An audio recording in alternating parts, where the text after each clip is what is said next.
Her own son left her standing in the rain while he laughed through dinner just feet away. He saw his mother outside the window. He didn't open the door. By morning, she had removed his name from the will, the trust, and every deed he thought he owned. She gave him life. He gave her silence. Now he's on the outside, begging for an inheritance that no longer remembers him. All right, before we dive into this crazy story, do me a favor, subscribe, and tell us where you're watching from. Ellie Keene stepped out of the Uber with a hydrangea-wrapped box in one hand and her cane in the other. The Pacific Northwest sky had split open, sending thick sheets of rain cascading onto the sidewalk. She tilted her chin toward the storm with an old woman's defiance, and an ex-paralegal's precision-checking her watch, tucking stray hair under her hat, steadying herself before heading up the path. The porch light was off. Odd. Daniel always kept it on during client dinners, even when they ran late. Still, she reached for the doorknob surprised to find it unlocked. She stepped inside the entryway. No voices, no smell of food, just the distant hum of music, muffled by walls and self-importance. "Daniel?" she called out, closing the door behind her. No answer. She stood dripping, unsure, her coat soaked through the back. The Gifta lemon ricotta pound cake she'd baked that morning tilted slightly in her hand. She pulled out her phone, typed, "Here? Everything okay?" The read receipt came quickly. A pause. Then Daniel's reply blinked onto the screen like a slap. "Just eat without us. Long day." Her thumb hovered over the keyboard, then retracted. The silence of the hallway pressed against her ribs. She slipped off her shoes out of habit, placing them neatly by the console table she'd once bought for them on their 10th anniversary. The table was gone. In its place, a brushed steel console and a sculptural vase that looked like it had never known water or flowers. Ellie stepped deeper into the house, drawn by flickers of light and laughter. Through the edge of the dining room window, half obscured by modern drapes, she saw them Daniel, Brielle, and Lila seated at a long oak table, plates gleaming under warm chandelier light. Brielle swirled a glass of Cabernet as she smiled thinly at something Daniel had said. He carved into a thick steak, chuckling mid-bite. It wasn't a late night at work. It wasn't exhaustion. It was dinner. Ellie stood motionless, the cake box trembling in her hands. Her coat clung to her frame like old grief, wet and heavy and too familiar. Then Lila looked up. Her eyes caught Ellie's through the window. For a heartbeat, the world froze. Rain, candlelight, 17 years of birthday cards, recitals, summer swims, all of it in that gaze. Lila blinked. Then she turned her head. No wave, no acknowledgement, just away. Ellie didn't knock. She didn't call out again. She stepped back onto the porch. Her hat, now soaked through, slid slightly askew as the wind picked up. She adjusted it with a trembling hand. One deep breath. Another. She looked down at the cake box edges, soggy, the ribbon unraveling. Carefully, she set it on the porch bench, straightening it as if it still mattered. And then she sat beside it. Minutes passed. Rain drummed against the wood railing. Cars hissed by in the distance, wipers beating rhythmically like heartbeats she didn't trust anymore. Inside, silver clinked against porcelain. Someone laughed too loud. The music changed a jazz standard she used to play on Sunday mornings while folding laundry. Her phone buzzed again. A calendar reminder. Dinner with Daniel, 6:30 p.m. Bring cake. Wear blue. She didn't delete it. She let it sit there. The street lamp flickered on. A dog barked. Someone across the block pulled into a driveway and greeted a child with a soggy hug. 40 minutes passed. Ellie stood, joints aching from the cold. She straightened her coat, squared her shoulders, and turned toward the street. She didn't look back at the house, not once. As she reached the sidewalk, headlights passed and briefly lit her face lined but unbroken. Water streamed from her hat's brim, trailing down her cheeks like tears that refused to be called such. Behind her, inside the warm house, laughter rose again. And somewhere between steps 2 and 3, a quiet voice in her chest finally asked, "What if I never come back?" Ellie's key slipped in with a metallic sigh, and the door creaked open to her modest rental 2 bedrooms, worn oak floors, and the faint smell of lemon balm she kept drying on the windowsill. Margot's voice floated in from the kitchen. "Took you long enough," her sister called. "You melt in the rain now?"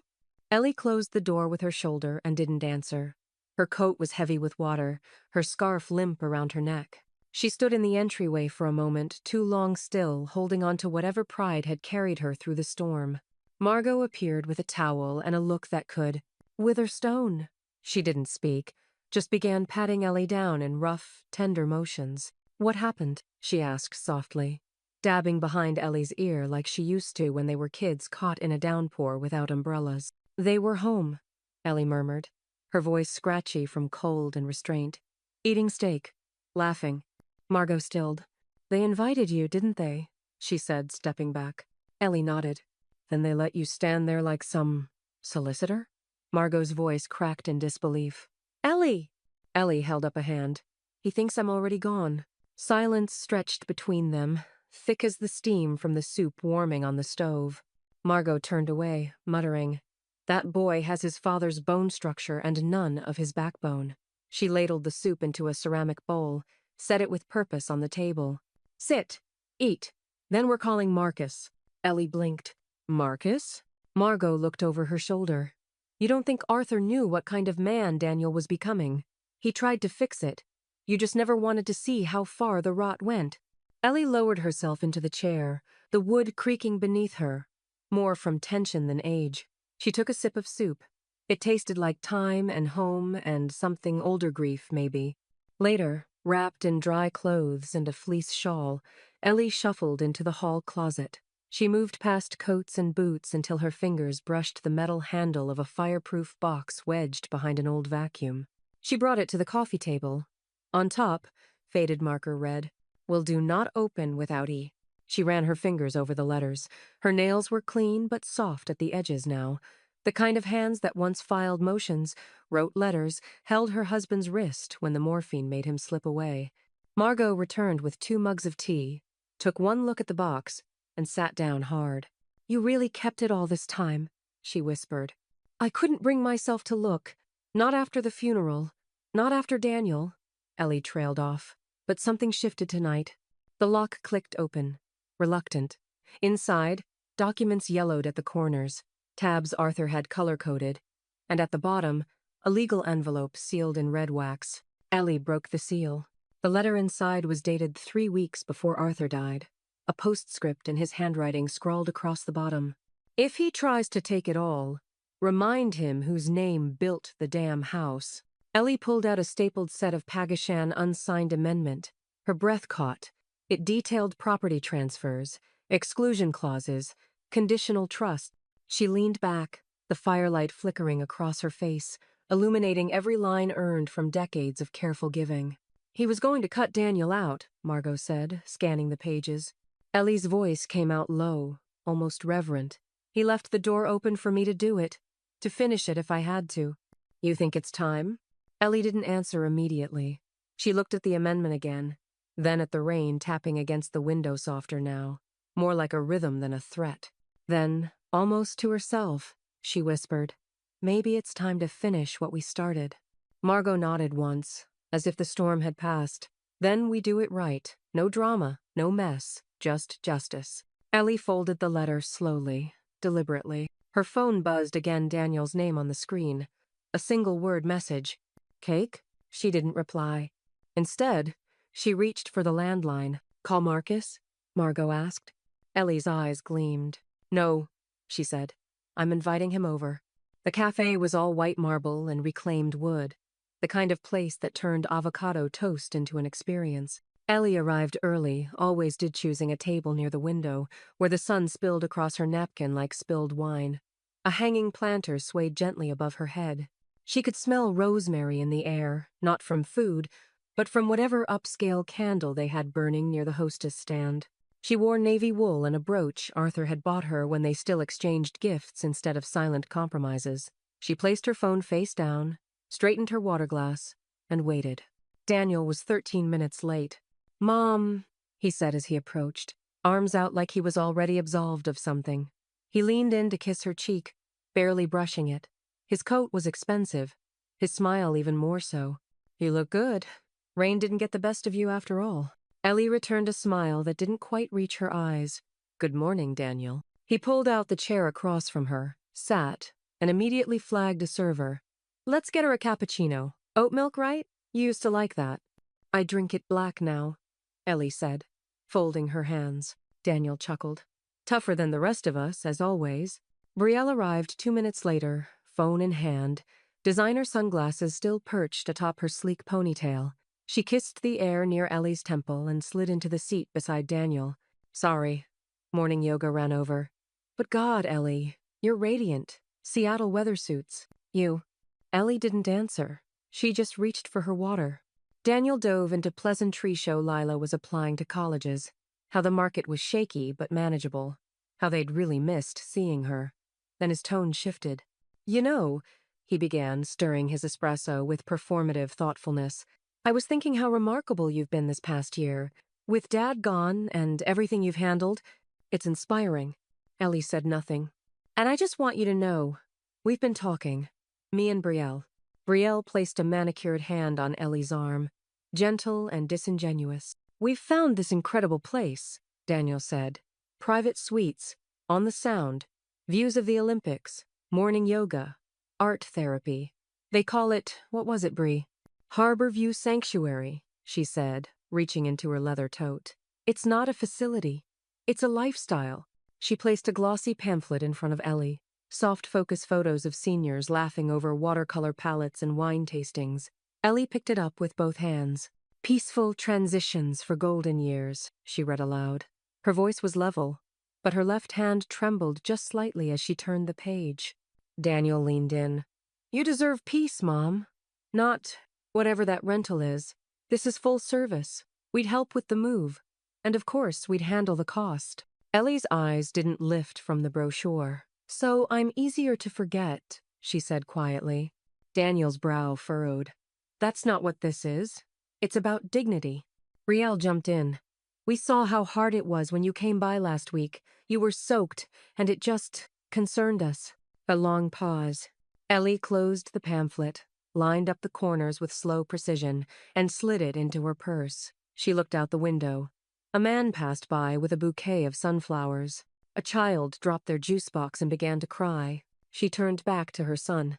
You know, she said gently, your father used to say that the way you treat people in their last chapter reveals everything about how you read them in the beginning. Daniel blinked. What's that supposed to mean? Ellie smiled.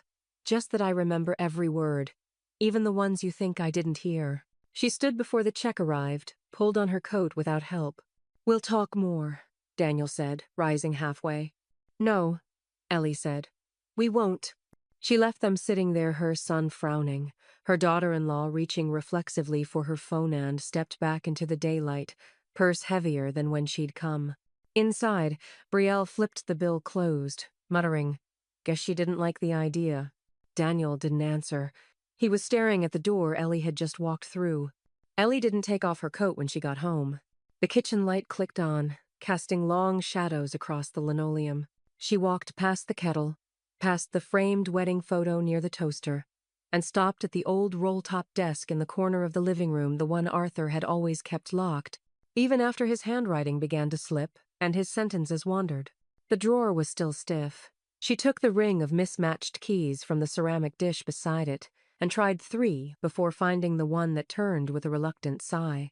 The drawer slid open like an exhale held too long. Inside were meticulously labeled folders, some yellowed, some crisp, all in Arthur's angular script. Tucked between them, a navy blue envelope with a gold seal and a corner faintly singed. Ellie pulled it out slowly. The flap had already been sliced open, but its contents were intact. She slid the pages free legal paper, stamped and notarized, dated September 2019. Her eyes moved down the page, the words burning hotter with every line. In the event of Eleanor surviving Arthur, Daniel Keene shall not inherit or manage any real estate holdings, in full or in part, unless accompanied by a verified co-signature by Eleanor Keene, witnessed and notarized.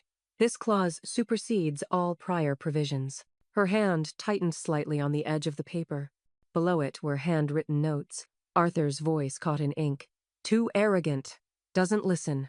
If she's alone, protect her especially from him. The final line was underlined twice. Ellie, don't let him bury you before you're gone. She leaned back in her chair, the wood creaking beneath her. and for a long while just listened to the refrigerator hum and the distant groan of pipes. The next morning, Marcus Young arrived precisely at 10. He stepped into her rental with a black briefcase, a faint limp, and the worn dignity of someone who had buried more friends than he cared to count. Ellie offered him coffee. He declined. They sat across from each other at the kitchen table like old colleagues reviewing the body of a lost case. She handed him the documents in silence. Marcus adjusted his glasses, skimmed through, and let out a soft, dry whistle. He always said he was going to lock this down. I just didn't realize he'd done it without telling me. It's real? Ellie asked, voice even but brittle at the edges. Every inch of it. Marcus tapped the notarized page with 2 fingers. As long as you act before the estate formally enters probate, this holds. But once that process starts, everything gets more combative. She stared at the paper. What happens if I take him out completely? Marcus's eyes met hers. He was quiet for a moment, the kind of pause that lets you decide whether to flinch or stay firm. Then it'll be war, he said gently.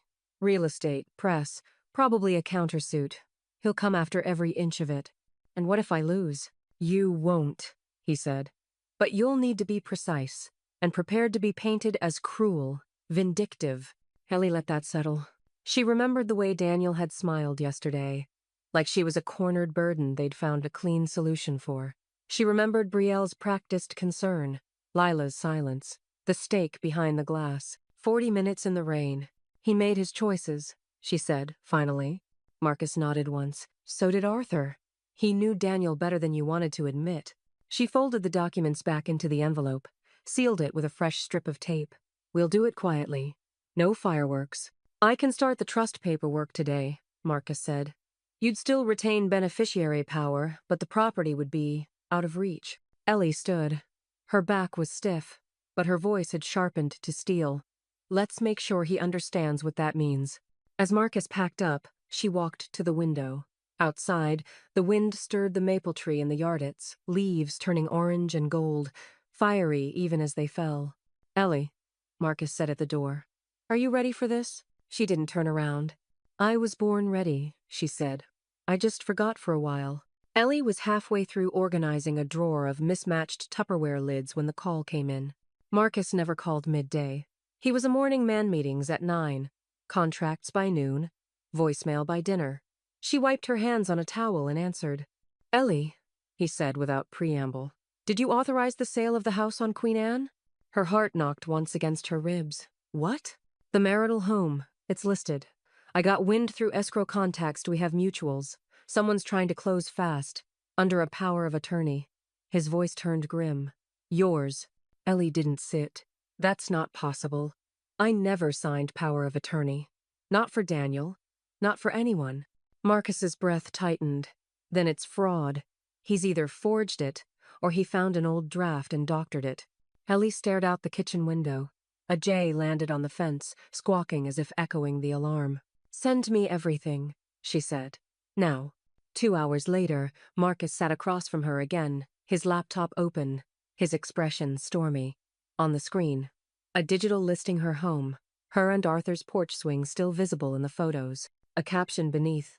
Charming heritage property with generational value. Must see. Marcus clicked another tab. Purchase agreement. A buyer's ready. Title insurance flagged a gap. That's why we found it. She took a shaky breath. So he tried to sell it while smiling across a brunch table. Not tried. Almost did. If escrow hadn't paused for legal review, it would have been gone next week.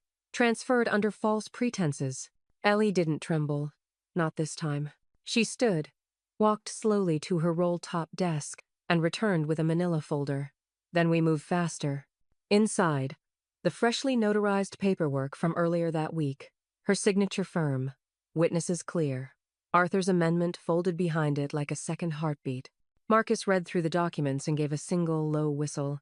You want to move it into a charitable trust? Yes. And the name? She looked up. The Willow Trust. Marcus nodded. We'll file before the end of the day. That evening, somewhere across town, a potential buyer called Daniel Keene in confusion, her tone icy. I'm out. Your title's a mess. Your mother's name is still on the deed, and now there's a block from a non-profit attorney. Daniel hung up, palms slick. He paced the glass hallway of his condo, city lights flaring behind him like judgment. Brielle appeared in the doorway, wine glass in hand. "You okay?" she asked, brow raised. "She's blocking it," he spat. "She moved the property illegally, I might add into some charity front. There's no way she even knows how to do that." Brielle set her glass down. "Then maybe someone's helping her." Daniel turned, jaw tight. "Marcus." Brielle tilted her head. "If she has legal cover, we can't undo it cleanly. Maybe we need to reframe things." She didn't elaborate. She didn't have to. The next morning, Ellie sat in her living room with the blinds open and a pot of Earl Grey steeping when the knock came. She opened the door slowly. Brielle stood on the step, wearing a cream wool coat that cost more than Ellie's rent. Her smile was tight, her eyes sharper than usual. "May I come in?" she asked. Ellie stepped aside without a word. Brielle sat at the edge of the armchair like it might bite. "We don't want this to escalate," she began. Daniel's upset. This sallied wasn't personal. It was practical. Ellie poured her tea, steady hand. "No rush, no apologies." Brielle tried again. "He thought you wouldn't want the maintenance, the taxes, the—" Ellie set the teapot down. The ceramic clinked softly against the tray. Then she looked Brielle in the eye and said, "You're not here because you're concerned. You're here because the buyer walked." Brielle's jaw tensed. This could get ugly, Eleanor. Ellie raised her cup, pinky just barely curled. "Oh, sweetheart." Her voice was silk over steel. "I'm just getting started, dear." Brielle said nothing. She stood, smoothed her coat, and left. As the door clicked shut behind her, Ellie sipped her tea. The headlines hadn't hit yet. The subpoenas hadn't landed. The reckoning hadn't even begun. But the fire was lit. Ellie stepped out of the car with the quiet grace of someone who knew exactly how much space she occupied and chose, deliberately, not to apologize for it. The photography studio was in a renovated Craftsman in Capitol Hill, the kind with whitewashed brick, exposed beams, and a sign out front that read, "Timeless Light, Timeless Families." Margot idled at the curb, tapping her fingers on the steering wheel, eyes tracking every detail like a hawk in pearls. "You sure about this?" she called. Ellie nodded once, smoothing her dark plum coat and adjusting the thin gold chain around her neck. The locket nestled just above her heart, Arthur's picture inside, his initials engraved on the back. She didn't wear it often. Today, it felt like armor. Inside, the air smelled of cedar and cinnamon. The photographer, a young woman with a clipboard and a latte, greeted her with a flash of teeth. "You must be Eleanor. The rest of your family's already in the back. We're just doing some light tests." Ellie followed her through a curtained hallway into a sunlit room where Daniel stood in front of a pale canvas backdrop, buttoning his blazer. Brielle perched on a stool, legs crossed at the ankle, her smile tight and practiced. Lila stood nearby in a navy dress, phone dangling in one hand, her posture saying everything her lips wouldn't. Daniel turned as Ellie entered. "Mom," he said, overly bright. "Glad you made it." Ellie met his eyes and gave him a small, polished smile. "I wouldn't miss a performance." Brielle rose to kiss her cheek, cool as porcelain. "You look lovely. The color suits you." "Grief always did," Ellie murmured. "It goes with everything." The photographer began arranging them. Daniel at center, Brielle on one side, Ellie on the other, Lila in between, like a fragile bridge, spanning generations. Light flooded the space. Lenses clicked. A flash fired. Halfway through the shoot, Daniel raised his voice just enough for the microphone to catch. "We'll frame this for her hallway in the retirement home." Lila flinched. The photographer paused, unsure whether she'd caught a genuine moment or something else entirely. Ellie didn't move. She kept her smile small, unmoved, not cold, but unbothered. She tilted her chin slightly and looked straight into the lens. "Make sure it's a wide shot," she said. "I want to be remembered with plenty of space around me." The photographer blinked. Lila looked down at her shoes. Then came the next cue. "Let's get just the parents now. Daniel, Brielle, stand close. Eleanor, we'll bring you back in for the next round." Daniel turned toward her. "Just one without you, Mom." Without missing a beat, Ellie stepped down from the riser and walked toward the dressing area. She didn't say a word. She didn't need to. Behind her, the silence was a vacuum. The photo set continued, stilted, over-controlled. Lila stood in the corner, arms folded now, biting the inside of her cheek. Brielle leaned in for a staged laugh, but her eyes never left the spot where Ellie had stood. When it was over, Ellie met Margot back at the car, the locket still shining like defiance in the setting sun. "Well?" Margot asked as she pulled away from the curb. Ellie exhaled slowly, her voice low and unhurried. "I'm giving them enough rope." Margot glanced at her. "To hang themselves?" Ellie looked out the window. "Number to build the gallows. I'll pick the moment." The car turned down a quiet street lined with cherry trees, their green leaves beginning to turn at the tips, that slow creeping blaze before fall. In the back seat, Ellie's phone buzzed a message from Daniel. "Glad you came. Pictures turned out great. Hope you'll come around on everything." She didn't respond. She didn't delete it, either. She opened the locket instead and looked at Arthur's face. Then she closed it gently. She knew exactly what kind of picture she wanted to leave behind, and it wouldn't be one they could frame. The doorbell rang at exactly 4:08 p.m. Ellie opened it to find Lila standing there with a paper bag clutched to her chest and damp socks in her loafers, as if she'd walked the last few blocks instead of waiting for her usual rideshare. Her mascara was smudged, but she hadn't been crying. Not yet.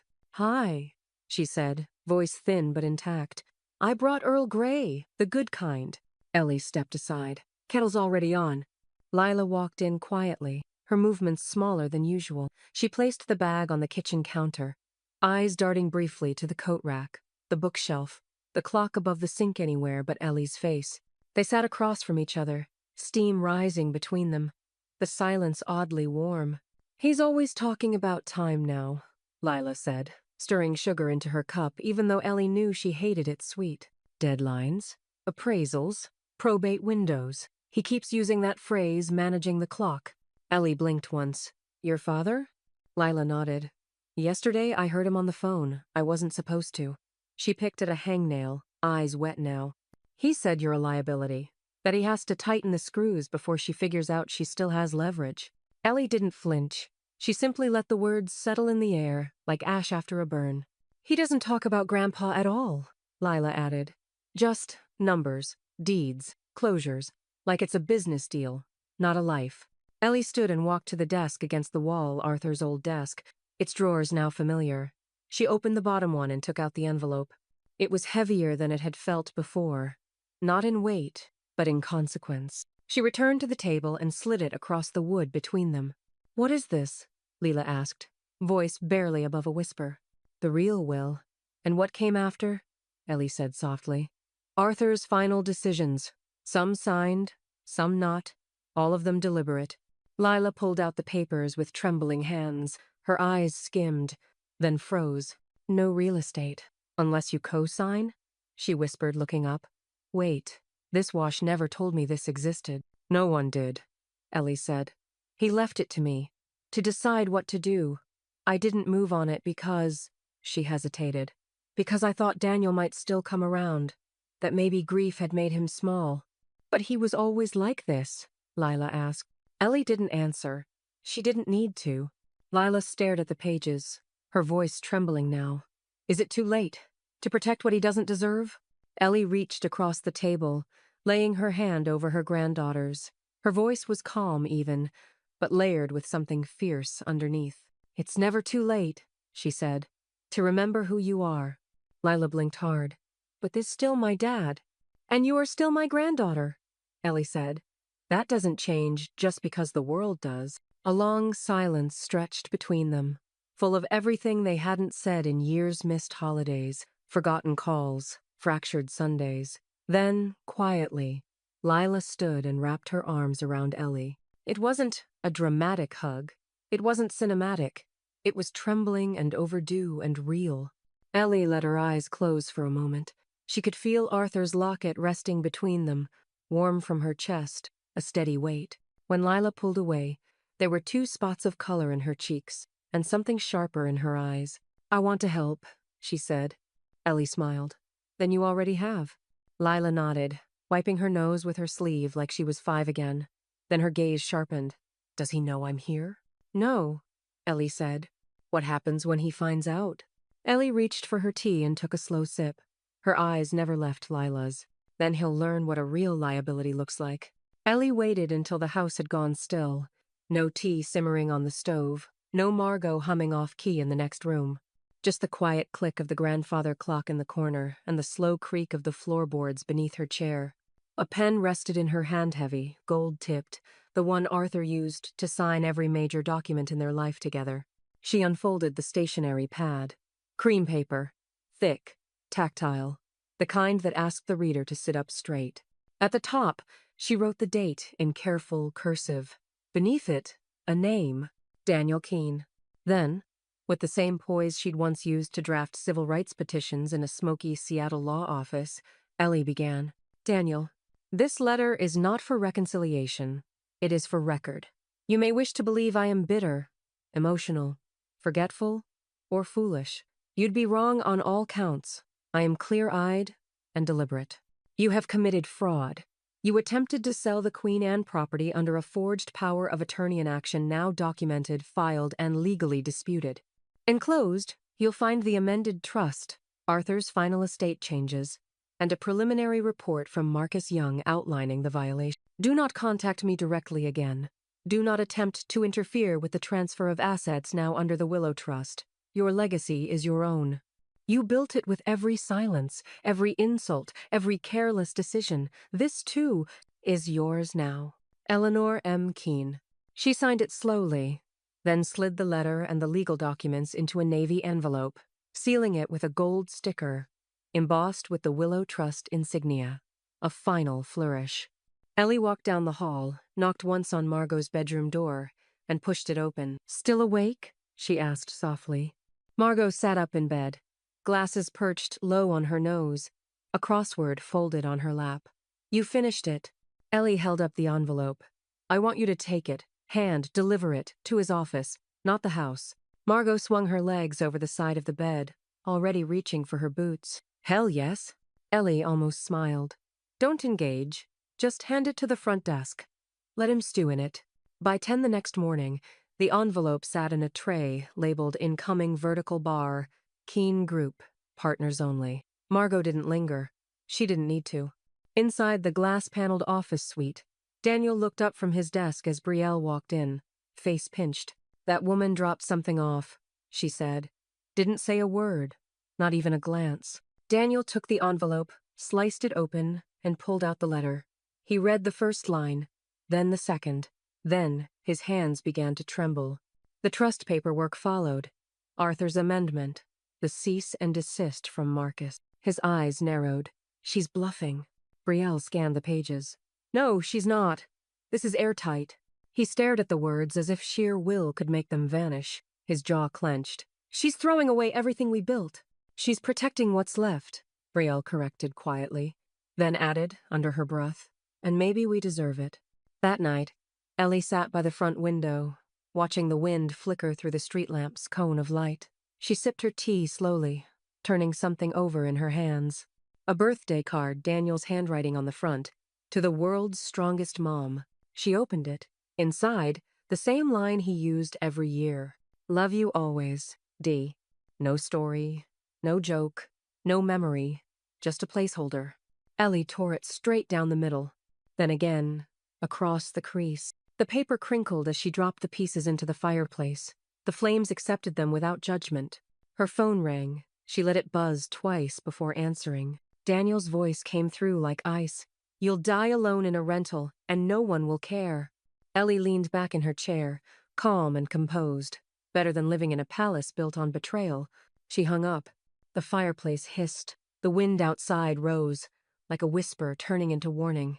The King County Courthouse smelled like old paper and colder intentions. Echoes of footsteps bounced off the marble as Ellie stepped through security, the Willow Trust pin gleaming on her lapel. She moved with quiet certainty, flanked by Marcus on one side and silence on the other. The courtroom itself was half full. Real estate agents, family office reps, a few journalists in the back with notepads folded closed but pens at the ready. Daniel sat at the opposing table, jaw rigid, arms crossed too tightly for someone who insisted this hearing was Just a formality. Brielle sat beside him, immaculate and unreadable. Her heels didn't touch the floor. Lila was nowhere in sight. Judge Harlan entered without fanfare. Mid-60s, gray ponytail. Reputation for fairness, but no fondness for theatric. "Miss Keene," he said, flipping through the docket.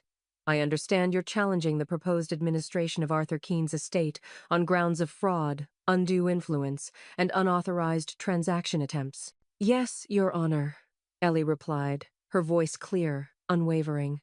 "That is correct." "And you are representing yourself?" "She is," Marcus interjected. "But I'm here for counsel. Marcus Young, retained in estate trust advisory. All filings have been submitted." Judge Harlan nodded. "Proceed." Ellie stood, slowly but without effort, her hands resting lightly on the table's edge. "My husband left behind a legacy of intention, and my son," she glanced at Daniel, who smirked, left behind a trail of paper. "One of them can be verified. The other can be investigated." She stepped forward. "My objection isn't emotional. It's structural. I am challenging a pattern of behavior designed to erode legal protections and accelerate control before I was ever given a choice." "Objection," Daniel's attorney barked. "Speculative."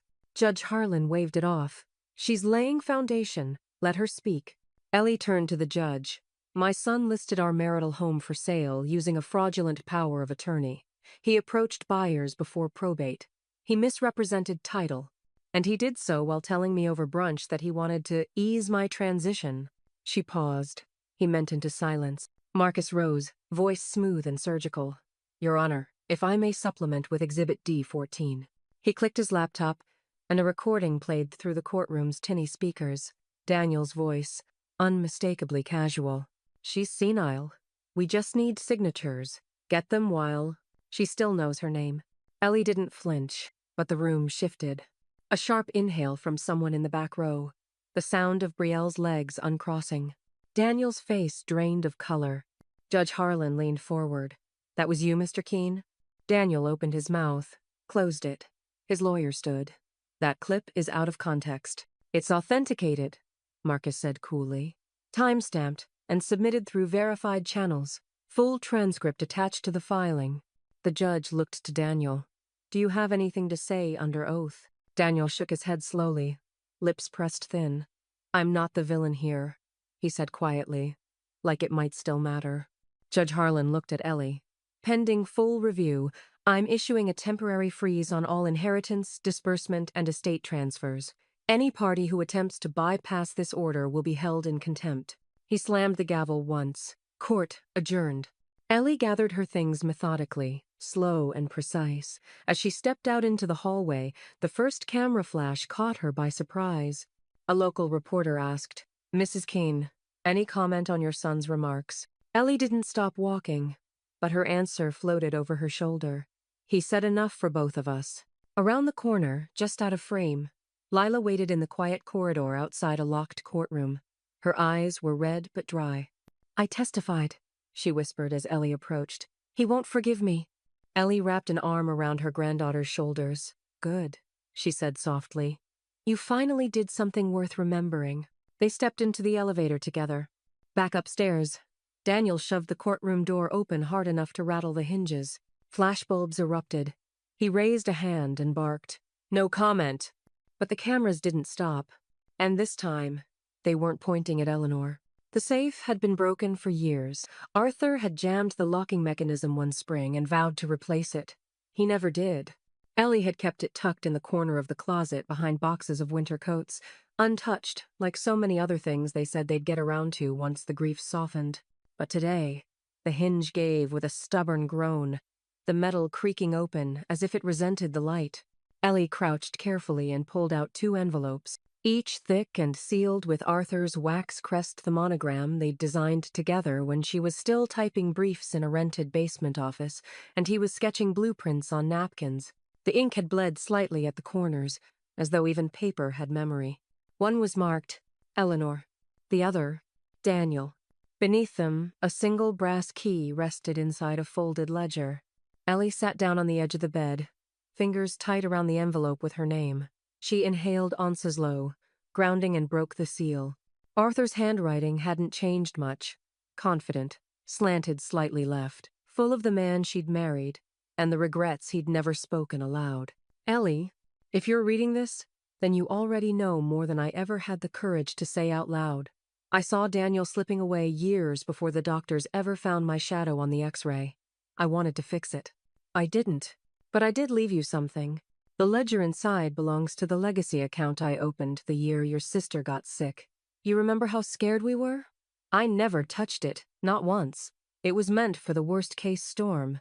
If this isn't it, I don't know what is. Instructions are with Marcus. Use it how you see fit. And remind him, if he argues, that I still outrank him. All my love, forever. A. Ellie stared at the final flourish of his signature, her thumb resting gently on the curve of the A. She opened the folded ledger. 3 pages, neatly itemized, 6 figures, untouched for decades. Invested, grown, and waiting. A trust account labeled E. Keen, Contingency, Civic Legacy. She didn't cry. Not quite. But her throat ached with something unnameable. Within the hour, Marcus answered her call. We missed something, she said. A legacy account. Civic Legacy. There was a pause, then rustling paper. Jesus. He hid that one deep. Old school structuring pre-2000 exemption. I'll pull the full record and run a viability check, but if it's still clean, it is. Then it's yours to move. No, Ellie said, rising to her feet. It's ours to return. 2 weeks later, the Keen Legacy Grant for Senior Empowerment was officially registered, funded, and notarized. Grants targeted toward disenfranchised older adults, those isolated, displaced, forgotten, those told they'd had enough time and should sit down quietly and disappear. Margot suggested they host a kickoff luncheon at the Willow Center. I'll cater, she said. I still remember how to burn a roast with the best of them. Ellie laughed and agreed, then handed Marcus the second envelope. I want this one delivered by courier, she said. No return address, just closure. Daniel received it in his corner office, after everyone had gone home. The envelope sat like a stain on his mahogany desk. He opened it with a sense of entitlement, not dread. Inside, 1 crisp check for $1, and 4 lines of Arthur's unmistakable script. Daniel, you were raised to understand value, not just price. You chose otherwise. This is what remains. Dad. Daniel didn't speak, didn't curse, didn't blink.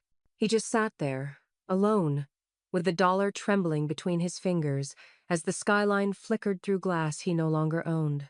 The old craftsman home on 18th and Alder had once been a boarding house. The porch sagged, the paint peeled, and ivy strangled the gutters like a secret that had gotten too comfortable. But when Ellie stepped onto the warped boards that first morning, she didn't see rot. She saw potential, stubborn, weathered, and exactly like her. She bought it in cash under her name alone. The Willow Center opened quietly on a Wednesday, flanked by a simple green banner and 2 hand-painted signs made by local seniors from the outreach pilot. No ribbon cutting, no podium, no speeches. Just doors unlocked for the first time in years. Inside, volunteers moved folding chairs into circles. A former schoolteacher offered watercolor classes on Thursdays. A retired electrician ran DIY workshops titled, Yes, You Can Fix That. And at the heart of it all was Lila.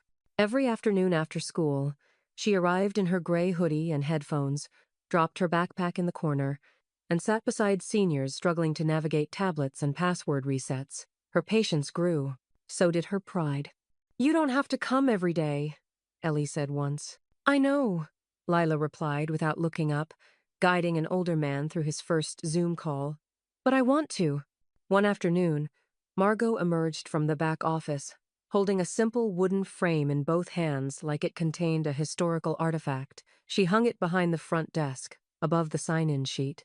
Inside it, Daniel's $1 check and Arthur's 4-line letter. Ellie raised an eyebrow. That's a little theatrical, don't you think? Margot grinned. We spent decades biting our tongues. I say we spend the next decade hanging truth on the wall. The day before the garden event, Ellie was adjusting the dedication plaque when Brielle showed up, unannounced. She wore an olive green blazer and heels too high for gravel. Her smile was tight. Ellie, this place, it's very noble. Ellie didn't look up. It's useful. Brielle stepped closer, dropping her voice. Daniels. Not well. He's unraveling, losing contracts. Press is circling. You've made your point. Ellie turned then, meeting her eyes without venom. I haven't made my point. I've made my peace. Brielle softened, just slightly. He was raised in your house. Whatever he became part of that is on you, isn't it? Ellie didn't flinch. Maybe. But what I do next is entirely mine. Brielle hesitated. He doesn't sleep. He thinks you'll destroy what's left of him. Ellie nodded, slow and final. Tell him that's his job now. I've done enough carrying. She walked away without another word. The next morning, the garden bloomed like it had been waiting for this moment. Guests arrived, early neighbors, former colleagues, journalists from 2 local outlets. Folded white chairs formed a loose semicircle beneath a tree, now heavy with late summer blossoms. At the center stood a stone bench, simple and clean, engraved with a name that once held a family together. Arthur Malcolm Keene, husband, builder, believer in storms and shelters alike. Ellie stood beside it as Lila handed her a microphone. She didn't speak long, just a few words about love, about memory, about rewriting the last chapter when someone else tries to write it for you. She ended with a toast tea, not champagne and laughter from the crowd mingled with birdsong in the trees. That afternoon, the Seattle Times ran a small headline above the fold. Senior widow reshapes her future and others follow. A week later, a city councilwoman requested a tour. A community grant was approved. The mailbox began filling with letters from daughters, grandsons, caregivers, some angry, some grateful. All of them paying attention. Ellie returned to the lobby that evening to lock up. As she turned the key in the front door, she glanced once more at the frame behind the desk, the dollar, and the letter. No revenge could have said it better. The restaurant was one of Daniel's favorite Tesleek, dimly lit, walls lined with reclaimed wood and award plaques. Ellie hadn't stepped foot in it since Arthur's last birthday. Back then, the table had been full. Tonight, it was a 2-top by the window, pre-reserved in her name. A single candle flickered between them, trying not to drown in the weight of what wasn't being said.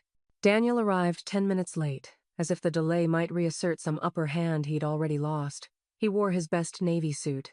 The cuff still bore the monogram Arthur paid extra for when Daniel had landed his first development deal. He looked like success, haunted by the memory of it. Thanks for coming, he said, sitting down without offering his hand. I thought maybe we should clear the air. Ellie adjusted her napkin but said nothing. A waiter appeared, poured the wine Daniel had pre-selected Pinot Noir, too dry for the salmon she already knew she wouldn't finish. The menu had changed, but the table still wobbled slightly, just as it had years ago. They ordered. They waited. Silence stretched between them until the entrees arrived, arranged like offerings neither one wanted to claim. Daniel took one bite, then set his fork down too carefully. Why? He asked finally, his voice low. Why did you do it? Ellie reached into her handbag and placed a thick navy folder on the table. She slid it across the linen like a contract. He didn't open it. Not yet. That's not an answer, he muttered. It's the truth, she said. The rulings, the trust filings, the grant approvals, all of it documented. He flicked the folder open. Inside, the court's freeze order, press clippings, the Willow Trust ledger, and a copy of Arthur's estate amendment. Ellie watched his hands as he leafed through it. They shook, just barely. The same hands that had once built Lego castles in the den.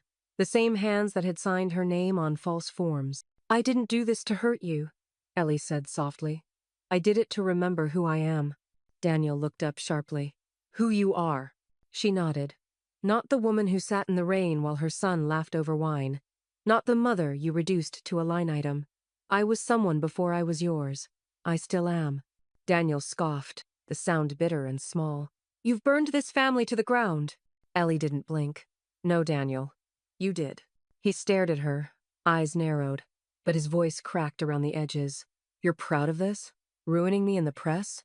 Making a damn museum out of a charity project? I didn't build a museum, she replied. I built a refuge. For who? He snapped. For people who know the difference between inheritance and legacy. Daniel pushed back his chair. You want me to say I'm sorry? No, Ellie said calmly. I want you to live with what you've made. The waiter returned to clear plates barely touched. Ellie stood and reached for her coat, slow and unhurried. As she turned to leave, she paused. One more thing. Daniel looked up. I loved you, every year. Even the hard ones. But loving someone doesn't mean letting them raise the rest of you. I gave you more time than you ever deserved. He said nothing, just stared at the empty plate in front of him like it had betrayed him too. Ellie walked out without looking back. Outside, the air had turned cool. The moon hung low over Seattle's skyline, soft and pale and far beyond the reach of men like Daniel. Across the street, a busker played a slow jazz tune on a battered trumpet. The notes curled into the air like smoke. Ellie pulled her coat tighter around her shoulders. At the stoplight, her phone buzzed a message from Lila. Made soup. Want some before I crash? She smiled, just a little, and typed back, on my way. The stage was smaller than Ellie expected. Just a few risers in the community college auditorium, flanked by borrowed ivy plants, and a crooked podium that wobbled slightly when touched. But the seats were full students in caps and gowns, faculty in velvet-trimmed robes, rows of family members holding programs like prayer cards. She stood behind the curtain with her hands folded and her locket warm against her chest. Margot leaned in, whispering like a coach before the final round. You still remember how to take the room? Ellie gave her a side glance. I used to cross-examine attorneys twice my age with a broken heel and bronchitis. I'll be fine. Lila stood nearby, beaming in a Willow Center t-shirt, holding Ellie's phone like a stage manager. They're live streaming it to the main student center. And TikTok. Just don't say anything cringy. Ellie raised an eyebrow. Define cringy. You'll feel it. Lila grinned. The MC called her name. Please welcome our keynote speaker, Eleanor Keeney, activist, nonprofit founder, and lifelong advocate for people written off too soon. Applause rose like ocean tide as Ellie stepped into the light. She didn't speak right away. She let the room settle, let the quiet stretch just enough for people to lean forward. Then she placed her notes aside and looked out at a sea of expectant eyes. Don't let them put you on pause. Silence. Then, stillness. Charged like a fuse. Ellie continued, voice steady, vibrant. Not your parents, not your professors, not your partners, not even the voice in your head. You will be told by people with titles and power and confidence that your turn is next, or over, or hasn't started. They'll say, wait your turn, or not yet, or worse, you had your chance. She scanned the rows. I lived half my life deferring to men who said my value came from how quiet I could be while being useful. And then one day, I stood in the rain while my family laughed through a window. That's when I realized no one gets to edit you into silence. A pause. You could hear someone shift in their seat. So don't wait. Don't apologize for taking up room.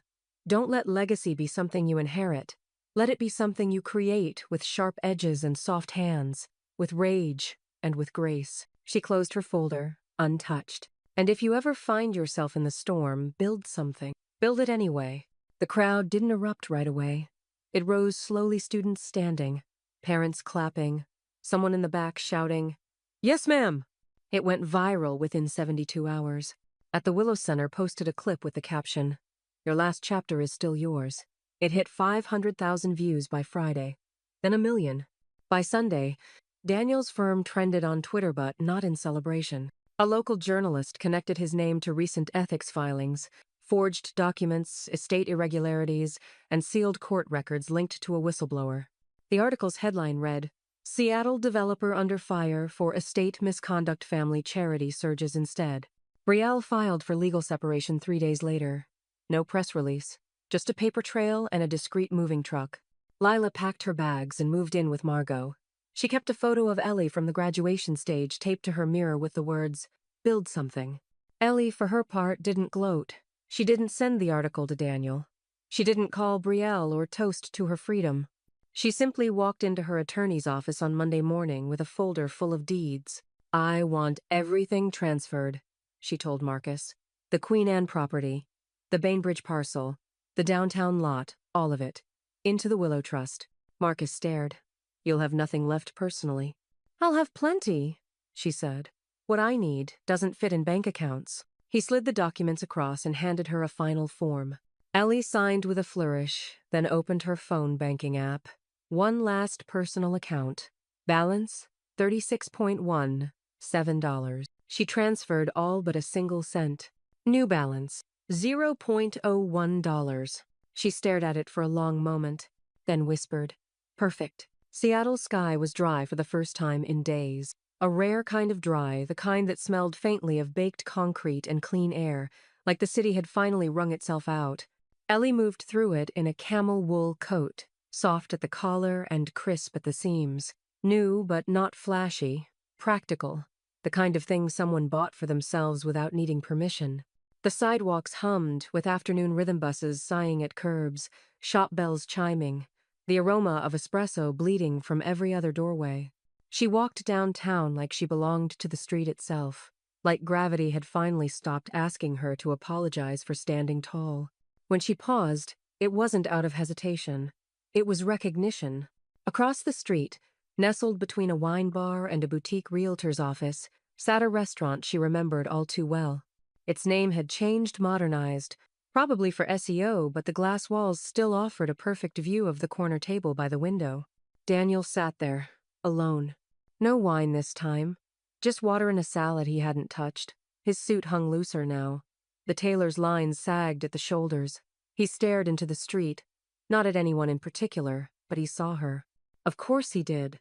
Their eyes met. He didn't flinch, didn't wave, just watch. So did she. The look wasn't cold. It was settled. A silence between two people who had emptied every word they had for each other. Not forgiveness, not contempt, just history, quiet and complete. Behind her, the crosswalk signal chirped. "Grandma?" Lila's voice rang clear as she jogged up from behind, hoodie tied around her waist, backpack bouncing. "I'm late. Did you forget my tutoring starts at 4:30? Ellie turned, smiled, and gently touched her arm. "No, I was just thinking." Lila grinned. "Don't start getting philosophical on me. You promised snacks." Ellie chuckled. "Snacks, yes. Philosophy, never in public." They walked forward as the light changed, their steps in sync without thinking. Ellie's boots, polished and weatherproof. Lila's sneakers, scuffed but steady. The sidewalk still carried small puddles in its cracks, but neither of them stepped in one. Across the street, Daniel remained motionless behind the glass. The distance between them didn't shrink. It didn't need to. From a corner bus stop bench, half shaded by a newspaper vending machine, Margot watched the whole thing. She wore oversized sunglasses and a navy trench that made her look like someone's sassy detective aunt. She didn't smile, but she nodded once, slow and satisfied. Above them, clouds gathered loosely, but the rain held off. There would always be more storms. Ellie knew that now. But there were also coats that fit, paths that curved forward, and the sound of a granddaughter's voice calling her back to where she was needed. As they reached the corner, Ellie glanced at her reflection in the boutique window coat trim, shoulders square, chin lifted. Behind them, Daniel finally looked down. The world didn't pause. It moved. So did she. They left me outside the will of their hearts, so I rewrote the one that mattered. The garden had just turned. Not yet fall, but no longer summer. The leaves at the edge of the trees curled like they were listening. In the middle of the Willow Center's courtyard, Ellie walked the flagstone path with a slow, deliberate pace. In her hand, a single rose, deep red, thorns still intact. She reached the bench under the crabapple tree now, fully in bloom, petals pale pink against the slate sky. It had rained the night before, soft and even, like the city had offered one last rinse before closing a chapter. Arthur's name was etched cleanly into the bench's stone. No dates, just Arthur Malcolm Keene. Husband, builder, believer in storms and shelters alike. Ellie crouched and placed the rose at the base, then stood, back straight, and took out a small, folded note. She read aloud, her voice low but clear. "To those who forget their elders, may memory be your teacher. May absence echo louder than applause. May you learn what silence costs." She folded the page once more and slipped it beneath the rose. The breeze stirred slightly, brushing hair across her cheek. She didn't move to fix it. Instead, she sat on the bench, the stone cool beneath her coat, and opened her leather-bound journal. The pages were soft, worn from entries, notes, quotes, lists of names, clippings from the trust, and half-sketched plans for the spring planting schedule. On the first blank line, she wrote in her practiced, looping script, "I reclaimed the storm." Behind her, the willow center door creaked open. Margot walked out carrying 2 paper cups of tea, steam curling from the lids. She wore rain boots with yellow ducks on them and a cardigan draped unevenly over her shoulders. "You're early," Ellie said. "I brought the wrong tea the first time, had to fix it. Some rituals matter." Ellie took the cup. "This one does." Margot sat beside her without asking, brushing some petals off the bench before settling in. A moment later, the side gate clicked. Lila stepped through, her backpack slung lazily over one shoulder, a plastic container balanced in her arms. She looked like everything Ellie had hoped she'd become: messy, certain, curious, and unafraid of showing up. "I made the cookies myself," Lila said, setting them on the bench. "Kind of. Define made." Margot smirked. "I added the chocolate chips to the pre-made dough." Ellie smiled. "The kind that starts small and anchors deep. Then that counts." They sat together like that, the three of them, no speech, no ceremony, just warmth and presence. The garden around them buzzed gently with bees, life, and the kind of quiet that didn't demand to be filled. A squirrel darted past the bench, stopped, stared at the cookies, then reconsidered. From inside the center, soft jazz filtered through the windows. Someone was sweeping. A volunteer, maybe, prepping for tomorrow's workshop on elder housing rights. Ellie had seen the sign-up list; it was already full. She took one of the cookies, broke it in half, and handed the other piece to Margot. Lila leaned against her side, head resting gently against Ellie's shoulder. No one said anything for a long time. Not because there was nothing left to say, but because sometimes being seen was louder than words. The tree above them shed a few more petals. One landed on the journal page Ellie had left open in her lap. She looked down, thumb brushing the stem of her handwriting. Then, as if remembering something worth repeating, she whispered, "They left me outside the will of their hearts, so I rewrote the one that mattered." And the garden, in full bloom, said amen without a sound.